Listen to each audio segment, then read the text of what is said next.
রাধে রাধে সবাইকে, কেমন আছো তোমরা? এখন আমি আর আমার ছেলে এসেছি সুইমিং ক্লাস থেকে। তো সকালবেলা এসে আগে আমি একটু বিট গাজরের জুস বানাই আমার জন্য, আমার ছেলের জন্য। তো তোমরা তো সবাই নিশ্চয়ই জানো যে বিট গাজরের জুস খাওয়াটা আমাদের হেলথের জন্য কতটা ভালো হচ্ছে।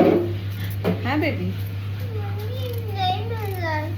এই দেখো, হাই করে দাও তো সবাইকে এখান থেকে। দেখো, কাঁচা গাজর খাওয়া শুরু করে দিয়েছে, ওকে ভীষণ পছন্দ গাজর, শসা, এইসব জিনিস না ও নর্মালি দিন ভরে তুমি ওকে দিয়ে দাও আর ও কন্টিনিউ খেতে থাকে।